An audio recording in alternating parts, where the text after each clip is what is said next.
Bureau of Quarantine, Department of Health. Part 5. Inspection of aircraft upon arrival from foreign airports. Section 29.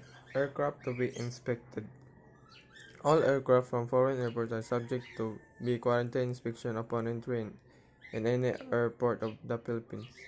Aircraft cleared in one airport in the Philippines are deemed cleared for all other airports in the country except cases of any aircraft with infectious disease to the regulation, emerging disease, public health of emergency of international concern, and death on board. Section 30. Requirements of aircraft to be inspected. Any aircraft from foreign airport bound to the Philippines shall land first an airport of entry unless permission to land elsewhere is first granted by the appropriate authorities, and after such first permission has been granted, the director of quarantine must be immediately be notified on time and place of arrival. It shall be responsibility of airline company and in an aircraft engaged in international flight to notify within 48 hours the Bureau of Quarantine of the estimated time of arrival. Such notice shall specify the following date and time of arrival, type of aircraft, flight number and registration mark of aircraft, and airport of origin and number of person on board. Section 31. Requirements from the commanders of aircraft to be inspected.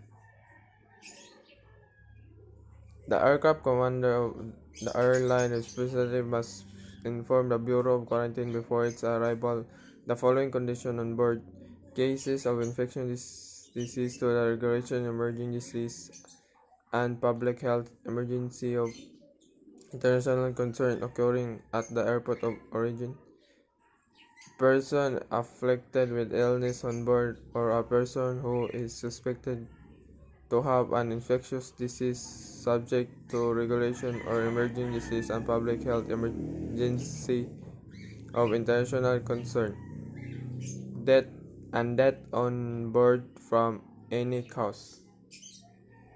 Section 32. Boarding of aircraft placed under quarantine. In case of notification of the prevalence of suspected cases of infectious disease to subject regulation, emerging disease, or public health emergency of international concern and death on board, the aircraft no person is allowed to embark. The quarantine medical officer and accredited assistant for proper evaluation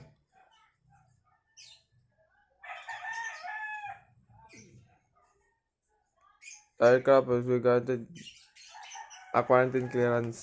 Suspect case shall be medically evaluated at the holding area and transported to designated referral hospital for isolation. The remaining passenger and crew of aircraft, if need arises, shall be medically evaluated in the quarantine inspection area at the airport terminal. Section 33. Vector O for vector control for aircraft. All aircraft shall be disinfected in accordance with the rules and regulations of the World Health Organization and International Civil Aviation Organization (ICAO). However, in view of danger of introduction, insect which are vector of infectious disease are subject to the regulation emerging disease or public health and emergency of international concern. Aircraft arriving from other airports shall be subject to the following measure in addition in flight dissection when necessary. The aircraft shall be disinfected after this invasion of the passenger, the cabins, cockpit, Compartments and other places in the aircraft shall be sprayed with an approved type of aerosol insecticide, or in lieu of this, a fine vibration from a hand spray of the recommended insecticide. insecticide. Section 34. Requirements of aircraft before departure. No aircraft shall be allowed to depart from any airport of the Philippines to a foreign destination without securing an outgoing quarantine clearance from the Director of Quarantine or his duly authorized representative. This clearance shall be granted to the aircraft on condition that such an aircraft has observed all quarantine requirements imposed. This clearance shall be requirements for the granting of custom clearance for departure. Section 35. Embarkation of travelers for international flight. The Director of Quarantine, when he considers it necessary, may order the medical examination of travelers and may disallow of any suspected person having infectious disease subject to the regulation emerging disease and or public health emergency of international concern for embarking on an international flight except in a case of the transport of a sick person by a conveyance specially provided for the purpose in order to safeguard the health other passenger and crew. Section 36. Personnel assigned for aircraft inspection. The quarantine inspection of aircraft shall be conducted by quarantine medical officer and or duly accredited assistant designated by the Director of Quarantine. In airport where there is no quarantine medical officer, a truly trained physician will designated by the Undersecretary of Health as acting or alternate quarantine medical officer upon a recommendation of Director of Quarantine who shall perform such function on annual contractual basis. Section 37. Time of arrival. Time of aircraft quarantine inspection. Inspection of aircraft required by this regulation shall be made between 0800 to 1000 and 1300 to 1700 are Monday to Fridays. Any inspection performed outside of these hours and during Saturday, Sunday, and holidays shall be compensated for, hence reasonable reimbursement by the concerned airline may be allowed by the Director of Quarantine in relation to the incurred expenses and service rendered by each quarantine personnel.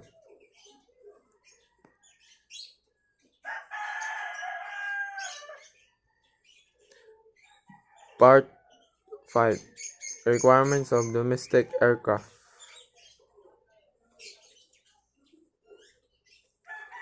Section 38. Aircraft to be inspected. All domestic aircraft with existence of an infectious disease subject to the regulation emerging disease, public health emergency of international concern, or death on board are subject to quarantine inspection. In ports where there are no quarantine, official inspection and clearance of these aircraft will be coordinated with the local health authorities. Section 29. Requirements from the commander of the aircraft to be inspected.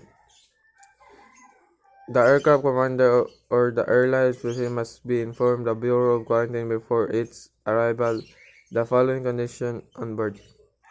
Cases, infectious disease subject to regulation, emerging disease, and or public health emergency of international concern occurring in the airport of origin. Person afflicted with illness on board or a person who is suspected to have infectious disease subject to regulation, emerging disease, and or public health emergency of international concern. Death on board from any cause. The transport of passengers who are medically evacuated regardless of the nature of the case. Section 40. Immunization requirement. The Director of Quarantine may from time to time prescribe or require immunization from certain disease if in his discretion as requirements are essential on account of varying public health conditions. Section 41. Embarkation of travelers for domestic of ill travelers. The director of quarantine may disallow the embarkation of any suspected person having a contagious disease or infectious disease subject to declaration of emerging disease and or public health emerging of international concern in order to safeguard the health of the crew and other passengers. For Section 42. Personnel assigned for inspection of domestic aircraft.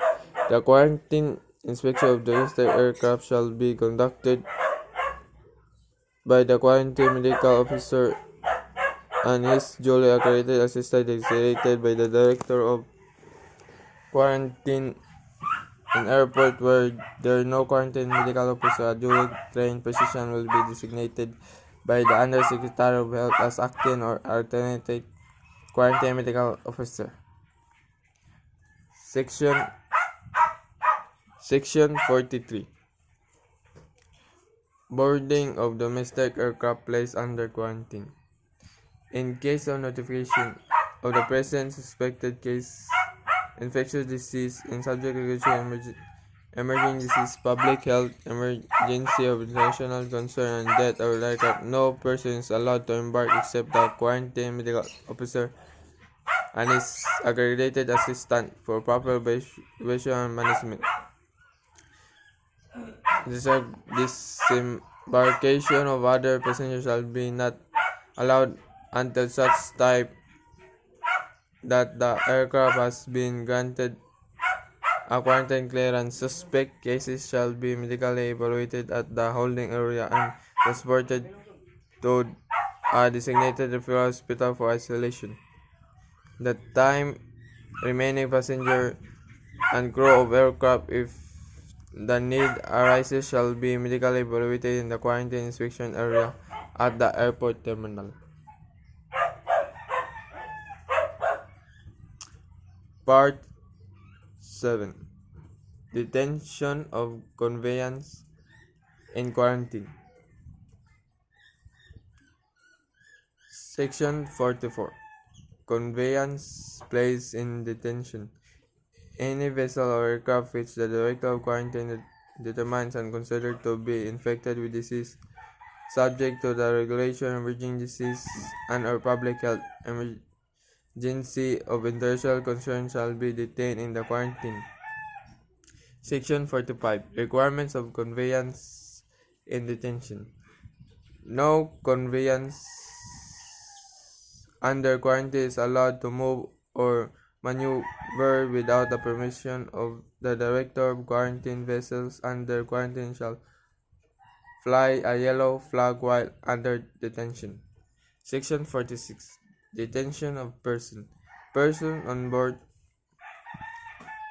on a conveyance under detention shall be subjected to all restrictions imposed by the director of quarantine.